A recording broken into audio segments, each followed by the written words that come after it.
তো আমাদের হচ্ছে এখানে যে টার্গেটটা সেটা কি বলছিলাম যে আমাদের রুট বের করা, এবং আমরা এখানে কি কি বিবেচনা করব, এক হচ্ছে ডেরিভেটিভ আর কি ইনিশিয়াল গেস করার যে পজিশনটা সেটা, তাই তো? তাহলে আমাদের ফর্মুলার ক্ষেত্রে দেখেন তো ইনিশিয়াল গেসের যে পজিশন বা যে মানটা সেটা আমাদের কোথায় বসানো উচিত বা কোথায় বসাইতে হবে, এই জায়গাটায়। এই যে এখানে x এর এই পজিশনে, কারণ কি আমরা এটা হচ্ছে ইন জেনারেল ফর্মুলা লিখছি না, তাহলে x1 অর্থাৎ যখন n এর ভ্যালু 0 তখন আমাদের এই পাশে কত থাকবে, x1 equal to x0 minus f of x not divided by f prime x not, ঠিক আছে? তাহলে আমাদের ইনিশিয়াল গেসের পজিশনের যে ভ্যালুটা সেটা আসবে এখানে, আর হচ্ছে আমাদের যে ডেরিভেটিভের পার্টটা সেটা আসবে নিচে, আর আমাদের যে ফাংশনটা দেওয়া আছে সেটা হচ্ছে এখানে। তাহলে এটা কিভাবে করব, আমাদের যে কোশ্চেনটা দেয়া থাকবে সেটাকে আমরা কি হিসেবে ধরে নিব, এই যে এখানে দেখেন f অফ x আকারে আমরা ধরে নিব, আর এটা ধরে নেওয়ার সময় আমাদের কি করতে হবে, অবশ্যই ডান পাশে 0 রেখে বাকি যে পোরশনটা সেটা ধরতে হবে, তাই তো? তাহলে কত লিখতে হবে, x log x minus 1.2, ঠিক আছে? ওই যে দেখেন 1.2 কে আমরা বাম পাশে নিয়ে নিচ্ছি, ঠিক আছে? এরপর এটাকে কি করতে হবে, ডেরিভেটিভ করতে হবে। কেন করব, প্রশ্ন হচ্ছে কেন করব, কারণ হচ্ছে আমার ফর্মুলায় যদি ফিট করাইতে হয় আমার এখানে আসলে ডেরিভেটিভের একটা বিষয় আছে। তাহলে ডেরিভেটিভ করলে কত আসবে, এখানে কত আসবে বলেন? x, ও দেখে দেখে বলতেছেন নাকি আবার, x 1 বাই x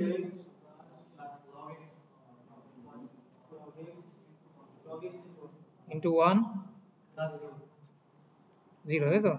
তাহলে এটা কিভাবে হলো, আমরা এখানে ফর্মুলা ইউজ করছি। কি কি ফর্মুলা ইউজ করছি,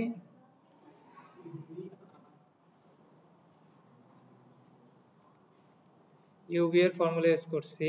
তাহলে ফর্মুলা কি ছিল জানো, ফার্স্ট ডেরিভেটিভ অফ সেকেন্ড, না?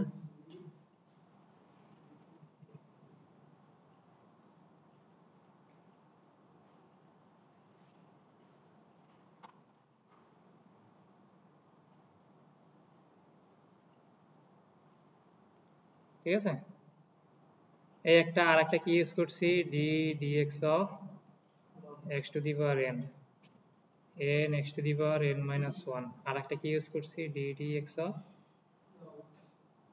লগ এক্স সমান সমান কত, 1/x, এই তিনটা আমরা ইউজ করছি। দেখেন ইউবি এর ফর্মুলা পড়ছে, তাহলে x log x, এখানে আমরা x কে হচ্ছে কি পলিনোমিয়ালের যে পার্টটা থাকে ওটাকে x ধরতে হয়, হ্যাঁ?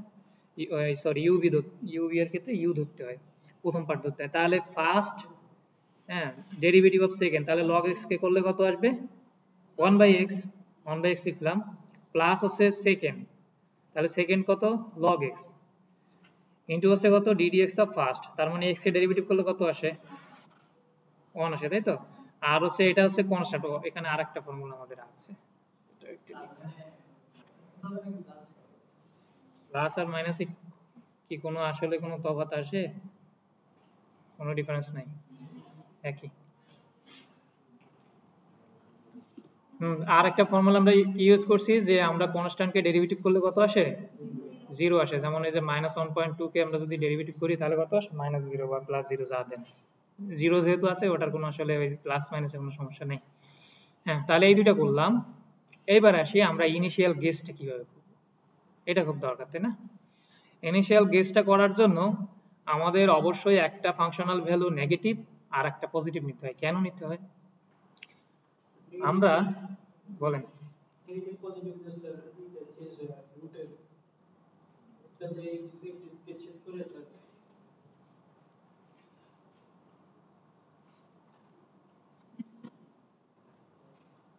এরকম আমরা একটা ছবি আঁকছিলাম বোর্ডে, না? তো এখন দেখেন ফাংশনাল ডেরিভেটিভ করার পরে ফাংশনাল ভ্যালু যদি নেগেটিভ হয় তখন সেটার পজিশন কোথায় আসে, এক্স এর কোন দিকে, খেয়াল করেন, পরে গিয়ে আবার উল্টাপাল্টা কোশ্চেন করেন না, তখন কিন্তু মেজাজ খারাপ হবে। তাহলে হচ্ছে ফাংশনাল ভ্যালু যখন নেগেটিভ তখন সেটার পজিশন কোন দিকে আসে, এক্স এর নিচে, যে কোনো এক জায়গায়, এখানে বা এখানে, তাই তো? তার মানে হচ্ছে তখন আসে কোথায়, বিলো বিলো এক্স অ্যাক্সিস, কখন, যখন হচ্ছে ফাংশনাল ভ্যালু লেস দেন 0। আর উপরে কখন আসে, উপরে কখন আসবে,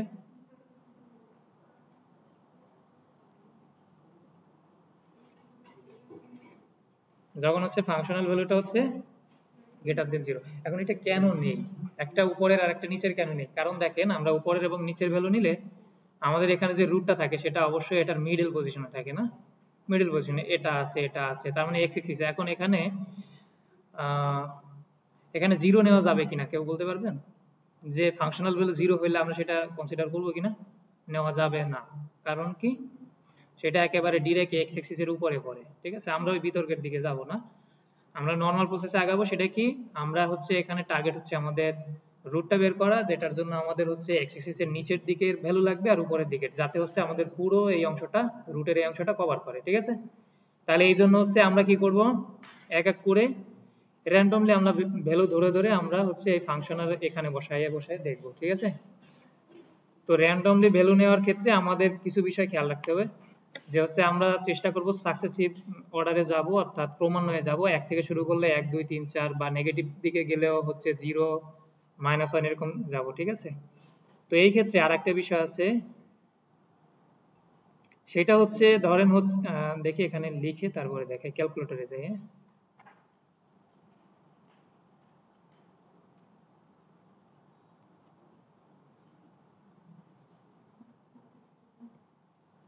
ক্যালকুলেটরে দেখা দিছি, এরপরেও যদি না পারেন তাইলে আমার আর কিছু বলার নেই, ঠিক আছে? তো দেখেন আমরা এক এক পজিশনের জন্য কি করব, মান বের করব। এখন যদি আপনি হচ্ছে নরমালি করেন, নরমালি ধরেন হচ্ছে আপনি ফাংশন আকারে ডিনোট না করে করবেন, তখন আমরা কিভাবে করতাম দেখেন তো, মিলে কিনা আপনাদের সাথে আমার বিষয়টা। আমরা এভাবে লিখতাম, ধরেন হচ্ছে যে 2 এর জন্য বের করতেছি, তাহলে এভাবে লিখতাম 2 log, এখানে হচ্ছে কিছু নাই তার মানে হচ্ছে নরমালি বেস 10 থাকে, এখানে হচ্ছে 2 minus 1.2। তাহলে এবার হচ্ছে আমরা এভাবে দেখি কত আসে, -0.5979। এরপরে যখন 3 এর জন্য বের করি তখন আবার কি করি, আমরা 3 এর জন্য করলে তখন কি করি, এখানে যাই, গিয়ে কি করি, এটাকে 3 করি, আবার এখানে গিয়ে 3 করতে হবে, তাই তো? তো এখন দেখা গেল তাড়াহুড়ো করতে যে আপনি বের করতে গিয়ে হচ্ছে এক জায়গায় চেঞ্জ করছেন আর এক জায়গায় চেঞ্জ করেনি, তাহলে কি হবে, ভুল হয়ে যাবে। তো এই জাতীয় সমস্যা যাতে আসলে না হয় এবং হচ্ছে অল্প টাইমে যাতে সবগুলো আমরা বের করতে পারি, সেটার জন্য যে কাজটা করতে হয় সেটা আমরা দেখাবো। তার আগে হচ্ছে আমরা একটু, এখানে আমাদের কোশ্চেনে বলা ছিল না কি correct up to 4 decimal place, তো আমরা হচ্ছে একটু ক্যালকুলেটর আগে সেটআপটা করে নিই, কারণ এক এক ক্যালকুলেটরে দেখেন দশমিকের পরে, এখানে দেখি তো কয় ঘর আসে, দশমিকের পরে কোনো কোনো ক্যালকুলেটরে 6 ঘর 9 ঘর 12 ঘরও আছে, হ্যাঁ এখানে আসছে অনেকগুলা, কয় ঘর আসছে গুনেন, 1 2 3 4 5 6 7 8 9 10, 10 ঘর আসছে দশমিকের পরে। তো দশমিকের পরে 10 ঘর আসছে। এখন আমরা হচ্ছে, আপনারা সবাই যেটা কাজটা করবেন সেটা হচ্ছে ক্যালকুলেটরে পরীক্ষার সময় সেট আপ করে নেবেন, 4 ডেসিমাল পর্যন্ত করে নেব। কিভাবে করব, শিফট মেনু, এরপর হচ্ছে 3 নাম্বার ফরম্যাট, এরপর হচ্ছে আমরা যেহেতু ফিক্স করে নিতে যাচ্ছি তাহলে ওটা হচ্ছে কোনটায়, 1 এ। এবার হচ্ছে আমরা যেহেতু দশমিকের পরে 4 ডেসিমাল পর্যন্ত নিব, তাহলে এখানে কত দিতে হবে, 4। তাহলে এবার দেখেন তো, যে একটু আগে আমরা যে জিনিসটা করছিলাম এটা আবার একটু করে দেখি, এই 3 মাথা ফাঁকা আছে জায়গা, এই কথা হচ্ছে বলে, দশমিকের পরে 4টা আসছে না, 4 ঘর আসছে। তাহলে আমরা এইভাবে একটু সেট আপ করে নিব, তাহলে সুবিধা হবে, হ্যাঁ? তাহলে এইবার আসি, আমরা হচ্ছে এটা করার জন্য কি করব, ক্যালকুলেটরে ফাংশন আকারে ডিনোট করার জন্য যারা জানেন তো ভালো, আর যারা না জানেন তারা দেখে নেন। এটা কিভাবে করি, f of x তো আর এখানে আমাদের লেখার আসলে সুযোগ নাই, তো এটাকে আমরা y ধরি। তাহলে y লেখার জন্য কি করতে হবে, দেখেন এখানে ছোট ছোট করে লেখা আছে x y, একটা ভিন্ন কালারে না, তো ওই কালারের সাথে আসলে সামঞ্জস্য আছে কোনটার, আলফা লেখাটার। তাহলে এটা লেখার জন্য আমাদের আসলে এটা একবার ক্লিক করতে হবে, দেন হচ্ছে আমাদের y লেখার জন্য এটা। আচ্ছা দাঁড়ান, আপনাদের আরো কিছু জিনিস দেখাই,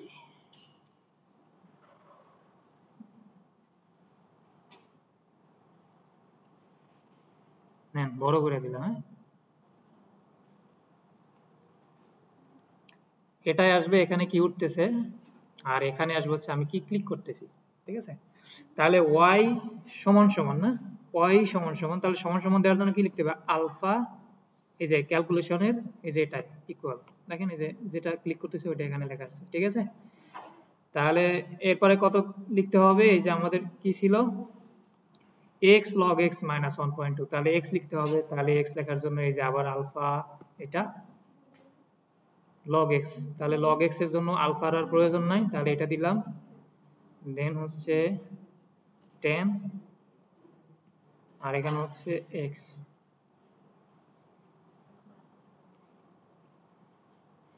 মাইনাস কত 1.2। তাহলে এইটা করার সুবিধা কি হয়েছে দেখেন, আমাদের হচ্ছে এইভাবে যখন লিখি তখন আমাদের ডান পাশে কি থাকে, ডান পাশে থাকে কি ইনপুটের টার্ম, আর বাম পাশে কি থাকে আউটপুটের টার্ম। অর্থাৎ হচ্ছে আমাদের যে রেজাল্টের পার্টটা সেটা কি আমাদের আউটপুট, এখানে রেজাল্টের পার্ট কত y, তাই না? তাহলে আমাদের ইনপুটের পার্টটা যেগুলো আননোন থাকবে ওইগুলো আসলে ক্যালকুলেটর চেয়ে নেয় যখন আমরা ফাংশন আকারে ডিনোট করে নিই। তাহলে এখন আমরা যদি হচ্ছে অন পজিশনে বা x এর ভ্যালু অন যখন, তখন আমরা যদি ভ্যালু বের করতে চাই তখন কি করতে হবে, সিম্পল একটা ক্যালকুলেশনে এখানে চাপ দিব। চাপ দিলে পরে দেখেন এখানে x এর ভ্যালু ইনিশিয়ালি 0 অ্যাসাইন হয়ে আছে। হ্যাঁ, তাহলে 0 এর জন্য যদি চেক করি তাহলে এটা রেখে জাস্ট একটা ইকুয়ালে চাপ দিলে হবে। এখানে কি আসছে ম্যাথ এরর, তার মানে 0 তে আসলে কেন ম্যাথ এরর আসছে, এই যে লগ বা লন আছে, হ্যাঁ লগ বেস 10 লন, তাহলে এটার ভ্যালু 0 তে আসলে নাই, 1 থেকে শুরু হয়, 1 হইলো 0, ঠিক আছে? তাহলে ওটা আসলো না। তাহলে খেয়াল করছেন তো কি করছি, দেখি আবার দেখি, x এর জন্য করলে কি আসছে ম্যাথ এরর আসছে। তাহলে এবার হচ্ছে এই যে এখানে ব্যাক স্পেসে চাপ দিলাম, আগের জায়গায় চলে গেল, এবার আবার ক্যালকুলেশনে চাপ দিলাম। এবার হচ্ছে আমরা একটু চেক করি তো -1 এ আছে কিনা, কিছু থাকার কথা না, নাই, ঠিক আছে? তাহলে এইভাবে একটু চেক করে করে দেখবেন। তাহলে আবার যাই, এবার হচ্ছে x এর ভ্যালু 1 এর জন্য চেক করি তো কত আসে, -1.2, এই যে -1.2 পাইছেন, -1.2। হ্যাঁ, এরপরে হচ্ছে 2 এর জন্য চেক করতে হলে কি করতে হবে, ক্যালকুলেশনে চাপ দিব, x এর ভ্যালু 2 অ্যাসাইন করব। কারো কাছে ক্যালকুলেটর থাকলে দেখতে পারেন সাথে সাথে। কত আসছে, -0.59 পাইছেন। এরপর আরেকটা চেক করি 3,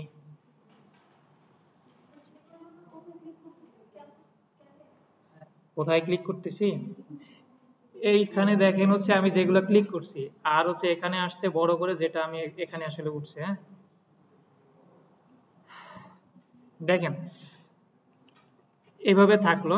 তো এবার হচ্ছে আপনি ভ্যালু অ্যাসাইন করার জন্য কি করবেন, ক্যালকুলেশনের এই বাটনে চাপ দিবেন, দেন হচ্ছে ভ্যালু বসাবেন। 3 এর জন্য আমরা করে ফেলছি। তাহলে এবার 3 এর জন্য আবার করি, 3 দিলাম। হ্যাঁ, 3 দিয়ে ইকুয়াল সাইন ডাবল ইকুয়াল দিতে হয় আর কি, প্রথম ইকুয়াল হচ্ছে অ্যাসাইন হয়, তারপরের ইকুয়াল হচ্ছে রেজাল্ট আসে।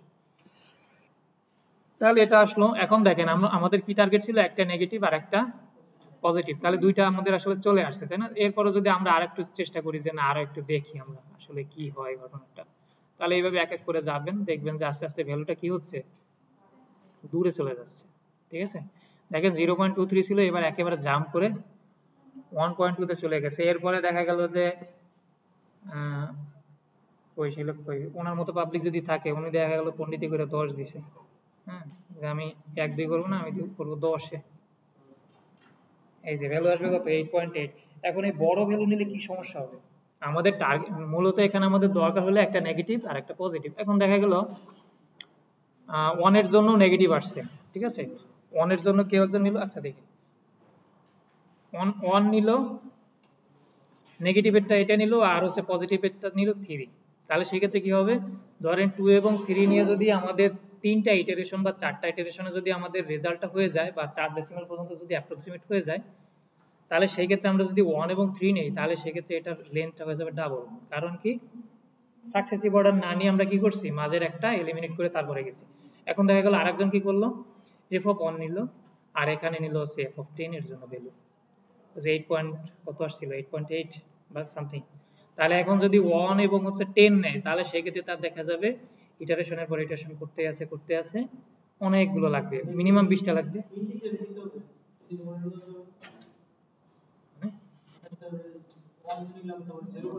হ্যাঁ ঠিক আছে, ভালো কোশ্চেন করছেন, দেখি দশমিক নিব না, তাহলে ক্যালকুলেশন দিলাম, কত নিব বলেন? তাহলে 1.5 নিয়ে দেখি একটু নাকি,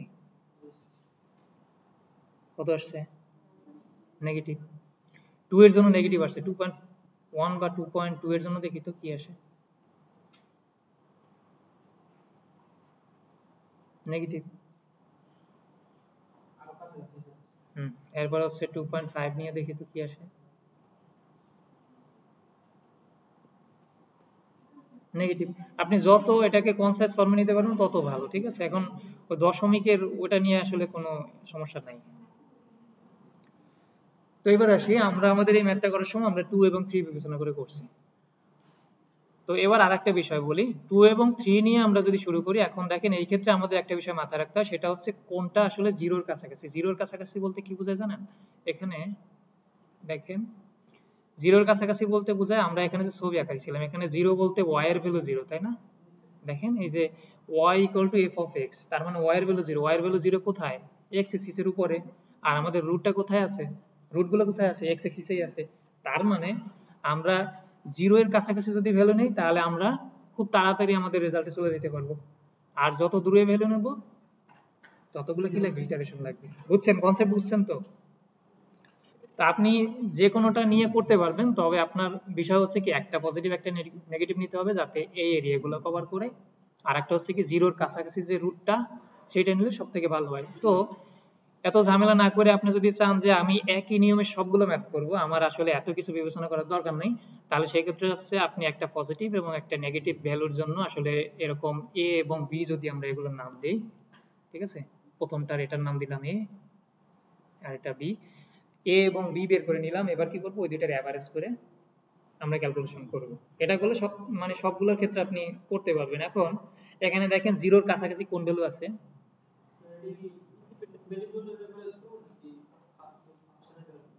ইন্ডিপেন্ডেন্ট ভ্যালুর অ্যাভারেজ করতে হবে। হ্যাঁ, তো দেখেন এখানে আমাদের জিরোর কাছাকাছি আছে কোন ভ্যালুটা? এই দুইটার ভিতরে কোনটা আছে জিরোর কাছাকাছি? 0.23। এখন কেউ চাইলে 3 নিয়ে কাজ শুরু করতে পারে, অথবা কেউ চাইলে কি করতে পারে, এই দুইটার অ্যাভারেজ নিয়ে করতে পারে। তো আপনারা ইন জেনারেল সবগুলো ম্যাথের জন্য যদি করতে চান, তাহলে হচ্ছে অ্যাভারেজ নিয়ে করাটা আমার মনে হয় ভালো, ঠিক আছে? তাহলে সবগুলোর ক্ষেত্রে আপনি ওই একইভাবে করে যেতে পারবেন। আর যদি এইভাবে করতে চান, তাহলে আপনার একটু হিসাব করতে হবে কোনটা জিরোর কাছাকাছি। এবার আমি 3 নিব। তো এখানে দেখেন তো আমাদের অ্যান্সার কত? অ্যান্সার হচ্ছে 2.7406। তার মানে 3 থেকে শুরু করলে তখন কি হবে? ভ্যালুগুলো আস্তে আস্তে কমে কমে এখানে চলে আসবে, ঠিক আছে? আর 2.5 নিলে কি হবে? আস্তে আস্তে বাড়বে। তো এই নিউমেরিক্যাল অ্যানালাইসিসের ম্যাথগুলো পড়ার সময় আসলে বোঝা যায় যে আমাদের ম্যাথটা হচ্ছে কিনা বা ভুল হচ্ছে কিনা, এটা বোঝা যায়। এই যে যে ইটারেশন যে করে, ইটারেশন বলতে কি, একই কাজ বারবার করাকে বলা হয় ইটারেশন। লুপের মতো। আপনারা লুপ বিষয়ে তো অবশ্যই পারদর্শী বা জানেন। ওরকম একই কাজ বারবার করতেছে, এটাকে বলা হয় ইটারেশন। ম্যাথের ভাষায় বলা হয় ইটারেশন। তো এইবার আসি, আমরা হচ্ছে এবার চাচ্ছি যে এই যে যে ইটারেশন গুলো, এটা আসলে আমরা একটু ক্যালকুলেটরে করা যায় কিনা, এটা একটু যদি মানে করা গেলে কি হইতো? সুবিধা হয়, তাই না? ক্যালকুলেটর করা গেলে কি হয়? সুবিধা হয়। তো ক্যালকুলেটর করতে গেলে দেখেন যেভাবে আছে এইভাবে আসলে রাখলে আমাদের লিখতে গেলে অনেক কিছু লিখতে হয়। তো এটাকে আমরা যদি একটু সিম্পলিফিকেশন করে নিতে পারি, তাহলে সেক্ষেত্রে আমাদের একটু সুবিধা হয়, তাই না? শর্ট ফর্ম, কনসাইজ ফর্ম যদি করে নিতে পারি, তাহলে দেখেন আমাদের জেনারেল ফর্ম ছিল এটা। ও আচ্ছা, এখানে দেখেন এই যে F of T less than zero আর হচ্ছে F of three greater than zero, তাহলে এখানে কি বলছে যে অ্যাটলিস্ট একটা রুট এখানে আছে এই এই রেঞ্জের ভিতরে, 2 এবং 3 এর ভিতরে। ইয়েস। তাহলে আমাদের নিউটন রাফসন মেথড, এই সব সাহেব বসে আছে, খাতায় তুলেন দ্রুত। খাইছে। লেখেন লেখেন, তাড়াতাড়ি লেখেন।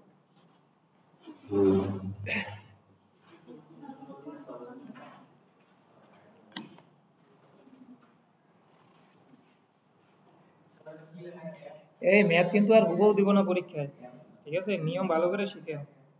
আর হুবহু ম্যাথ কখন পাবেন না কোনো পরীক্ষায়। যেগুলো করাবে এগুলো আর দিতেও পারি, মানে ওইভাবে বলে দিলে আবার পরে দেখা গেলো যেগুলো করাইছে ওইগুলো বাদ দিয়ে অন্য ম্যাথ করে চলে আসে। দিতেও পারি, তবে দেওয়ার সম্ভাবনা কম। হুম। কোথায়?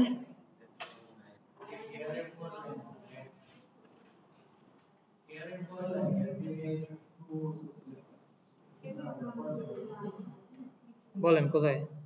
কোন লাইন? ও, ব্লিঙ্ক করতেছে। At least one root lies between, এই দেখেন আমার, দেখছেন আমার নিজের নোট, বিটুইনটা আমি কি লিখছি? বিটি তার পাওয়ার এম। এখন শর্ট ফর্ম অনেক জায়গায় লিখি, ইকুয়েশনটা লিখি, ইকুয়েশনটা লিখি ই কিউ তার পাওয়ার হচ্ছে এম, সংক্ষেপে। ওই যে একটা লিখে ফেলছি এন আর এন, মানে পুরোটা লিখে না, এটা হচ্ছে বিটুইন, হ্যাঁ, বিটুইন।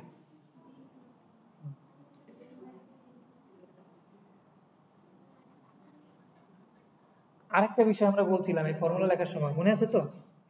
আমাদের কি এই পার্টটা কি হওয়া যাবে না? জিরো হওয়া যাবে না। তো ওইটা এখানে আমার আসলে বের করা নাই, কিন্তু ওটাও বের করতে হবে। আমি সাইডে নোট দিয়ে দিচ্ছি।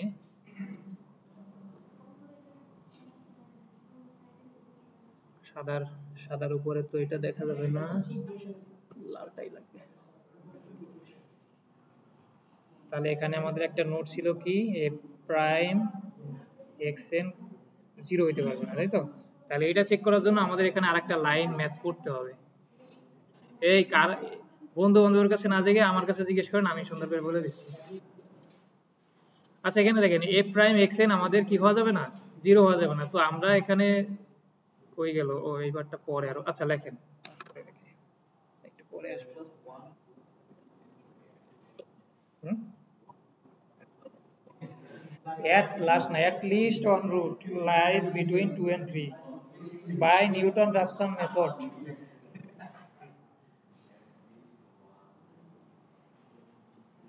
আচ্ছা দাঁড়ান, আপনাদের আটকানো বুদ্ধি পাইছি। ক্লাস পারফরমেন্সের উপরে 5 মার্ক, অ্যাসাইনমেন্টে 10, ঠিক আছে? এবার দুষ্টামি করবেন, আমি মানে ওই চেহারা তো মনে থাকবে, এরপর মার্কস দেওয়ার সময় ওইভাবে দিব।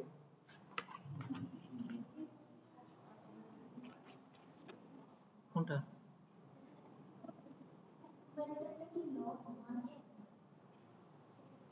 xn 1n কোথায়?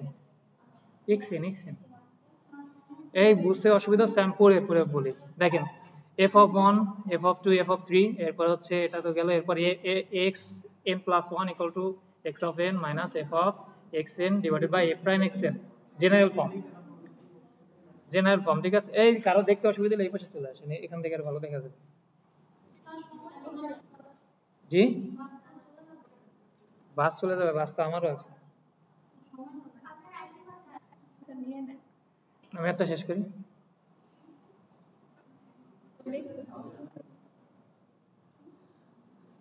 লিখতেছে, লেখা লাগবে না, বাদ দেন, আমি দিয়ে দেবো। থাকুক। তাহলে এখান থেকে আমরা কি করলাম, সিম্পলিফিকেশন করে নিলাম। তাহলে xn minus F of xn, তার মানে এই যে পার্টটা, এবার এফ অফ এক্স ছিল এটা, তাহলে এফ অফ xn কত হবে, x এর জায়গায় xn দ্বারা রিপ্লেস হবে, তাই তো?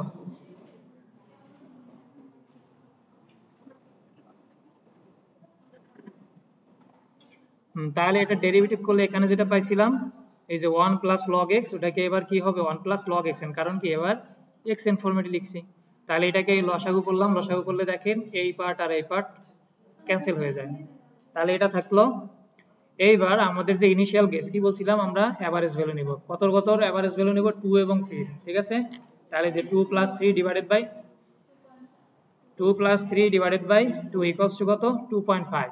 তাহলে এইবার আমরা কি করব, এই ভ্যালুটা এই ফর্মুলায় বসাই দেব জেনারেল ফর্মে। তাহলে এখানে একটা নোট নেন, when n equals to 0, এটা হচ্ছে when n equal to 1, এটা n equal to 2, নোট পাশে লিখে নে। আর এই যে এটা যখন নিচ্ছি, তাহলে এখানে আমাদের একটা বিষয় একটু চেক করে নিতে হবে, কি A prime x not is not equals to 0 হওয়া লাগবে। এখানে নট ইকুয়ালস টু 0 আছে, এজন্যই নেয়া, ঠিক আছে? তাহলে এটা আপনারা বসাই দেখেন, 1 প্লাস লগ x না, তাহলে লগ 2.5 এর কোনো একটা ভ্যালু তো আছে, তাই না? 0 তো আর না। তাহলে এই যে এটা যেহেতু হয়েছে, তাহলে এই জন্য আমরা কি নিউটন রাফসন মেথড দিয়ে প্রসিড করতে পারতেছি। তাহলে এবার দেখেন কি করছি, n এর ভ্যালু যখন 0, তখন কত হবে, x1 ইকুয়াল টু কত, এখানে x0 plus 1.2 divided by 1 plus log x0, ঠিক আছে? এবার হচ্ছে আমরা ভ্যালু বসাই দিলাম, এই যে x0 এর ভ্যালু এখান থেকে এখানে বসাই দিলাম, প্লাস 1.2 ডিভাইডেড বাই এইভাবে। তাহলে এই যে ভ্যালুটা আসছে, আবার পরেরটায় দেখেন এখানে আবার কি আসছে ফর্মুলায় x1, তার মানে এই ভ্যালুটা আগের ভ্যালুটা এখানে। তার মানে ম্যাথ করার সময় কোনো একটা জায়গা যদি ভুল হয়ে যায়, তাহলে কিন্তু পরের গুলো আর সঠিক থাকবে না, ঠিক আছে? এটা খেয়াল করবেন।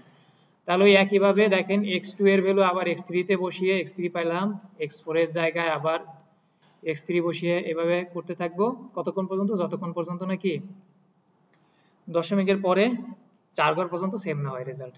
তাহলে এখানে কয়বার ইটারেশন করা লাগছে, 9 এবং 10, তার মানে 10 বার ইটারেশন করা লাগছে। এখন এটা আমরা ক্যালকুলেটর করতে গেলে কি লিখতে হবে, ওটা দেখাই আজকের মতো শেষ করবো।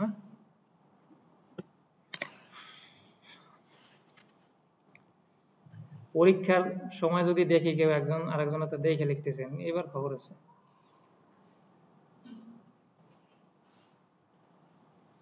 তাহলে এটাকে দেখেন আমরা হচ্ছে ক্যালকুলেটরে সবগুলোকে যে xn+1 xn এগুলোকে আমরা সব x দ্বারা ডিনোট করি। তাহলে কি হবে? বলেন তো? আইডিয়া নাই না? এইভাবে কেউ করছেন এখন পর্যন্ত ম্যাথ? এইভাবে মানে ক্যালকুলেটর ফাংশন ডিনোট করে করছেন না? করছেন? তাহলে তো জানেন। তাহলে x plus 1.2 divided by 1 plus log base 10 কত x।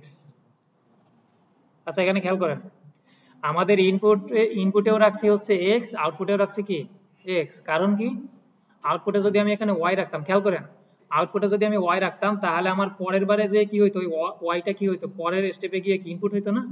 ইনপুট হইতো। তাহলে আমি যদি এখানে y দিতাম তাহলে এখানে আমার কোলন দিয়ে আরেকটু পার্ট লেখা লাগতো। কি লেখা লাগতো? y কে x এর মধ্যে অ্যাসাইন করা লাগতো, তার মানে x y লেখা লাগতো। ঠিক আছে? তো ওইটা যাতে না করা লাগে এজন্য ডিরেক্ট এভাবে লিখছি। তার মানে ইনপুটও রাখছি x এ, আউটপুটও রাখছি x এ। তার মানে আমার একবার জাস্ট ভ্যালু বসাইলে বাকিগুলো অটোমেটিক্যালি করবে। কিভাবে? ফর্মুলা লিখলাম, এই যে এই জিনিসটা, এই যে এখানে আমরা ক্যালকুলেশন করে যে পর্যন্ত আসছিলাম, এই যে এটাকে ফর্মুলায় লিখলাম, মানে ক্যালকুলেটরের ফর্মুলায় এটা কেটে দিই। এবার কি করব, আমাদের ইনপুট নিতে হবে। তাহলে কি করতে হবে, ক্যালকুলেশনের এখানে চাপ দিলাম, ইনিশিয়াল ভ্যালু কত, কি রে ও ভ্যালু পাইলে কই, 2.5 আইলে কই, এটা মানে কি 2.5। তাহলে 2.5 দিয়ে দেখি ভ্যালু কত আসছে, 2.6468 আসছে।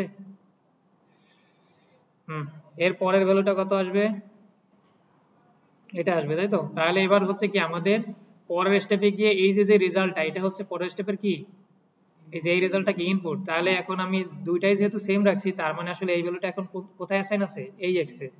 তো পরের স্টেপে যখন আমি এখানে আবার ইকুয়াল সাইন চাপ দিব, তখন হচ্ছে ওই যে আগের যে ভ্যালুটা ছিল ওটা তখন অ্যাসাইন হয়ে গেছে এই x টা, তখন অ্যাসাইন হয়ে গেছে এই x এ। ঠিক আছে? ইনপুটের x এ অ্যাসাইন হয়ে গেছে। তাহলে এবার হচ্ছে আবার ইকুয়াল সাইন দিলে পরের রেজাল্টটা চলে আসছে। এর পরেরটা পাইছেন, তারপরেরটা আসছে, এরপরেরটা, দেন এই যে পর্যন্ত আসছে না, তারপরে এই 9 নম্বর ইটারেশন, 10 নম্বর, আর যত যান সেমই আসবে। ঠিক আছে? তার মানে আমাদের আসলে 4 ডেসিমেল পর্যন্ত, দশমিকের পরে 4 ঘর পর্যন্ত সেম আসছে, আমাদের এখানে স্টপ হয়ে গেলে হচ্ছে। তাহলে আমরা কি বলতে পারি, আমাদের সলিউশন কত, এটা। ঠিক আছে? এটা হচ্ছে আমাদের 10 বার যাওয়া লাগছে, 10 বার করা লাগছে ম্যাথটা, তারপরে আমরা রেজাল্টে যাইতে পারছি। এখন ক্যালকুলেটর এইভাবে না করলে তখন আপনাদের আসলে ম্যাথটা অনেক লেন্দি হইতো। এটা বারবার করা লাগতো, তো ওটা আর করা লাগবে না। দশমিকের পরে 4 ঘর হয়ে গেলে আপ টু 4 ডেসিমেল বলছে। আমি যদি বলতাম আপ টু 6 ডেসিমেল তাহলে হচ্ছে দশমিকের পরে 6 ঘর পর্যন্ত সেম আনা লাগতো। যেমন এখানে দেখেন x10 এর ভ্যালু কত আসছে, এটা আসছে আবার x10, মানে পরের বারও একই আসছে। এই জন্য স্টপ হয়ে গেছে। আসছে এরপরেও, যদি না আসতো তাহলে ঠিক আছে। আচ্ছা এই পর্যন্তই, অ্যাটেন্ডেন্স নিয়ে নিয়ে, ঠিক আছে।